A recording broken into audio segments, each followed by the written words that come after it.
Politics should be realistic, taking people as they are, counting on their true nature, not on moral ideals and exhortations. Market is here exemplary.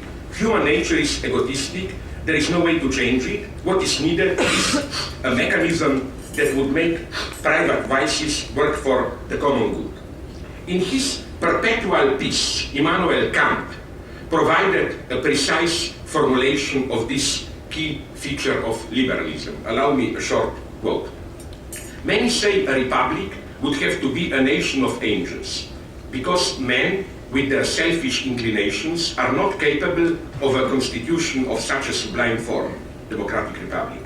But precisely with these inclinations, nature comes to the aid of the general will established on reason. Thus, it is only a question of a good organization of the state, which does lie in man's power, whereby the powers of each one's selfish inclinations are so arranged in opposition that one moderates or destroys the ruinous effect of the other. The consequence for reason is the same as if none of them, selfish inclinations, existed, and man is forced to be a good citizen, even if not a morally good person. The problem of organizing a state, however hard it may seem, can be solved even for a race of devils. This is, I think, the elementary formal structure of liberal utopia. It pretends to be realistic. No, we know humans are egotistic, we cannot change that, but the very core of utopia, I think, is not, utopians are not idiots. Utopians do not claim, oh, we are all good, ideal. No, utopians are usually very ruthless, realistic. What they claim is they possess a mechanism. That's the utopian moment. I have a mechanism, if we apply it, it will work even if people are terrifying, are horrible, and so on and so on. So here we encounter, I think, the first basic paradox of liberalism. Anti-ideological and anti-utopian stance is inscribed into the very core of the liberal vision. Liberalism conceives itself as a politics of lesser evil. Its ambition is to bring about the least evil society possible, thus preventing greater evil, since it considers any attempt to directly impose a positive good the ultimate source of all evil. I think the clearest expression in humanitarian ethics here is Michael Ignatieff, whose work was criticized in detail by Kostas. This idea of all we can do is prevent catastrophes, lesser evil. Don't try to impose ideas, just do small humanitarian work to prevent evil. Winston Churchill's quip about democracy as the worst of all political systems, the only problem being that all others are even worse, holds even more for liberalism. Such a view is sustained by a profound pessimism about human nature.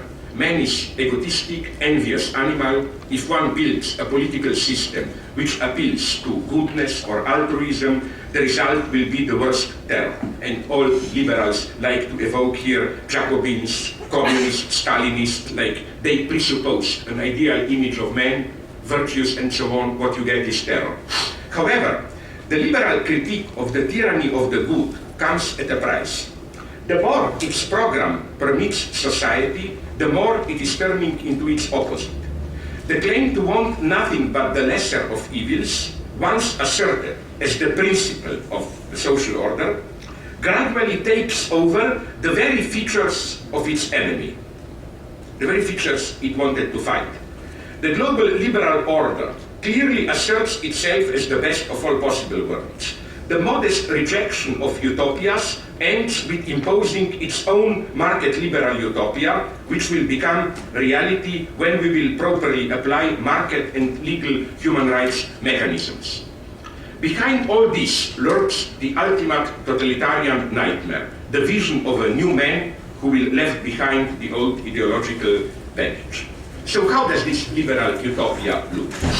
As every close observer of the deadlocks of so-called political correctness knows, the separation of legal justice from moral goodness, which, that's the politically correct liberal dogma, we don't know what are our values, we should be very attentive not to impose our values onto others. All moral notions are relative, historical. All we need is neutral laws to regulate interactions.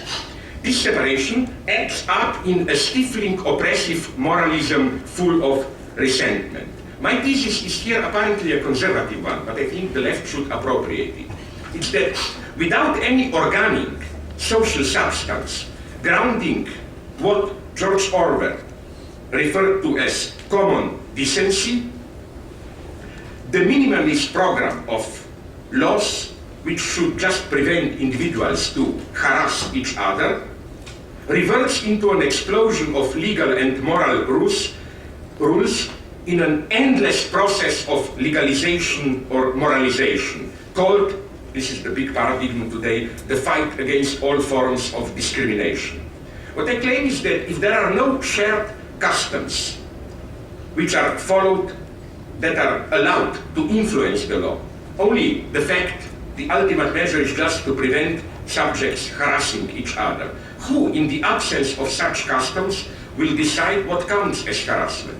For example, there are in France associations of obese, fat people which demand that all public campaigns against obesity and for healthy eating habits should be stopped, since they hurt the self-esteem of fat people, and so on and so on. Incest marriage, consensual murder, cannibalism, and so on.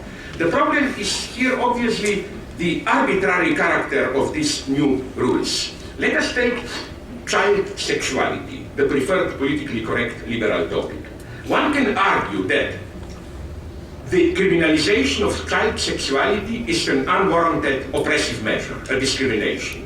But one can also argue that children should be protected from sexual molestation by adults. And we can go on here. The same people who advocate the legalization of soft drugs usually support the prohibition of smoking in public places.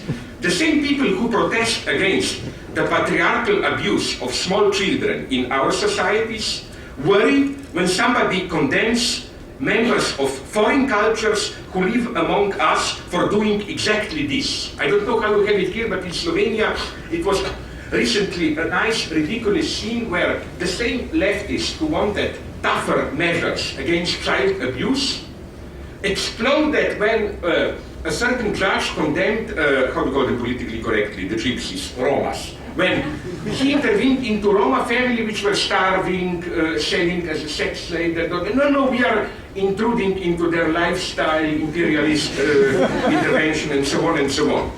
It is, I think, for necessary structural reasons that the so-called fight against discrimination is an endless process. And at the horizon, what is at the horizon is a society which would be a society condemned to see crimes everywhere. That's again the problem I see, which is why these politically correct rules appear so arbitrary, because they are arbitrary. The ideological coordinates of such liberal multiculturalism are determined by the two features of our postmodern zeitgeist. Universalized multiculturalist historicism, it's almost a dogma today to claim that all values and rights are historically specific. Any elevation of them into universal notions to be imposed onto others is cultural imperialism at its most violent. This is one dogma today, historicized. And the other dogma, universalized hermeneutics of suspicion. All high ethical motives are generated and sustained by low motives of resentment, envy, and so on. Say, when we are called to sacrifice our life for a higher cause, the modern liberal cultural theorists will say, oh, whenever somebody calls us to sacrifice our lives, it means either a manipulation by those who need war for their profit, wealth, power, or a pathological expression